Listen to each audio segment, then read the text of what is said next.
पाइधगरे दुगा कसार असम होजाई रोमदना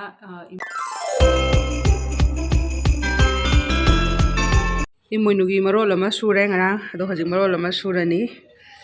tabai ngang lotion ba haure इमोनुगी hojik sida sugada firon myam duna silaire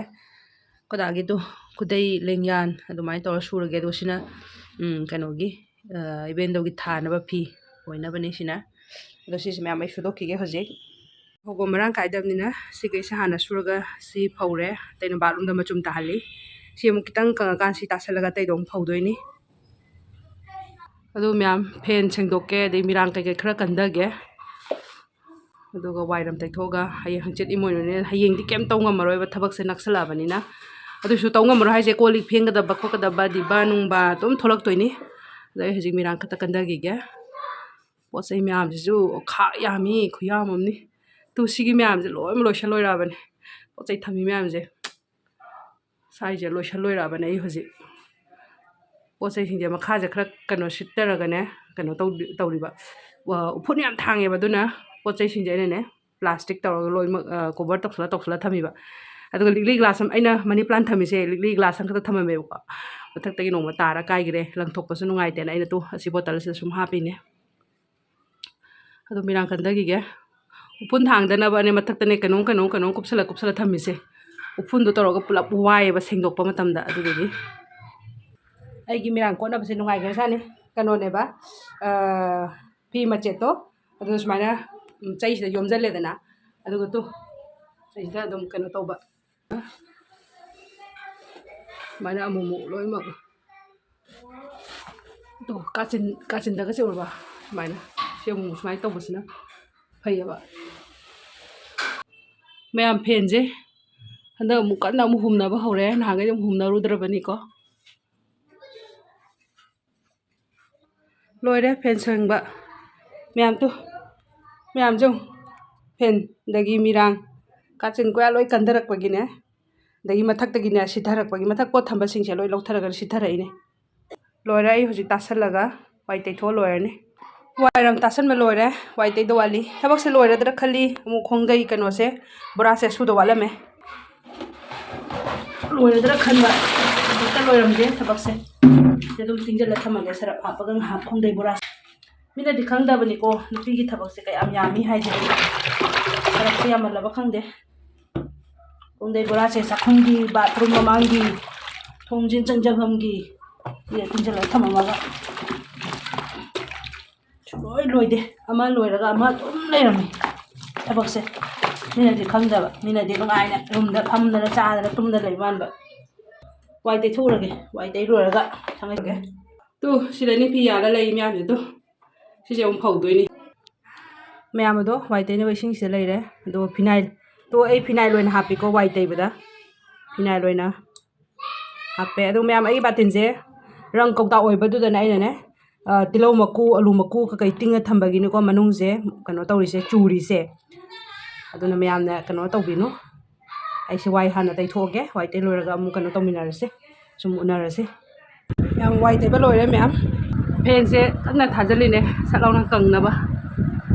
ado mathang thabak sum ai loisilage ado loira sum yengminarase to asai gi khara kangba som tasalaga sona kandam leire aduga ai sona kanda sida phaure adu kongnet na bado to kongnet bora sida phaugre asimada nungsa khara marang kai ba duna sida phaugre green tea gi cha hawbam lola thaktoge haji nungai tra sida leibasina thakke hai kana sat dum hekpa yaba sikitang he ko myam cha su lol le aduga ana kitang ngauge ko tangi hapaga ngauge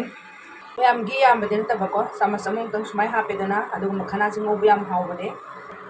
myam sida makhana je hapte lesida gi yam bedina te sama mutang hapedana aduga maina ngaubiba myam gi leite na leiruba gi se loi le mai di yauriba khal yauriba khan me yam de aduga ne to kaktu pikraba sigi massage da bune rupa chamaga ahum pi ne ai rupa hum ta yadru bo hai roiba yate to lupa 100 piramoi. Ma'am si yari ko, lotion ba? Tu. Tem keme. Ma'am si lotion lagi, haji si mukha lagi. Ma'am tu si se. Khol je tu. Tu smile ne. Adum toiraga ne yam hawbane ma'am. Ai cha jo hairage.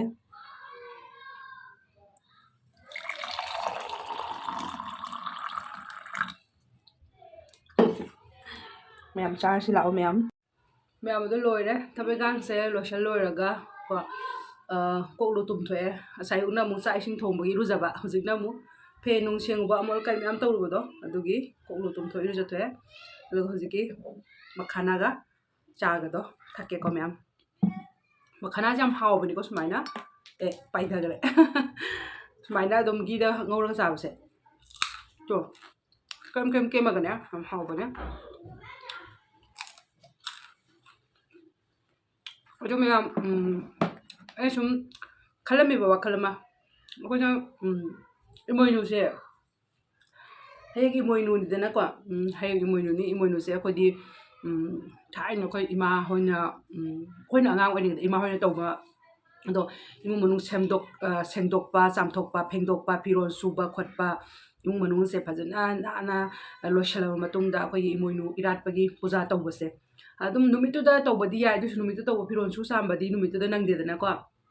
no mo waling idagi nini waling de chu samba tawrani du imung do se na tawraga du magi imoinu ima imoinu gi iratpa numisi yo ko numisi da ko phajana irat puja tawbase sisine ba yung kai para matungda di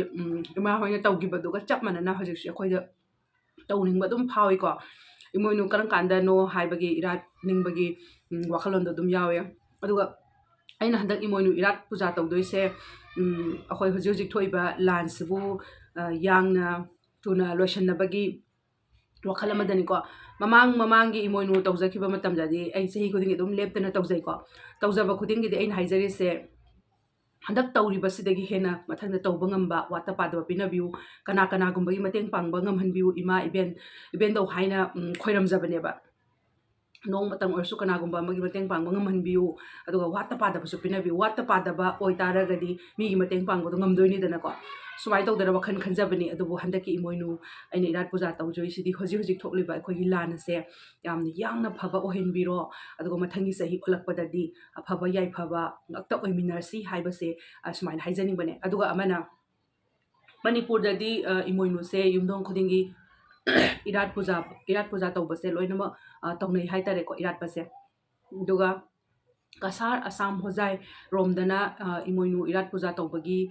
se pangna ude haitare ko ude hai se myamna sumlana khanbiganu ko tawramba yai ko kharama tawramba yai video dum thengnadaba dugi wari ni bako video dadi puja gi matamda adagi kei te matamda di ko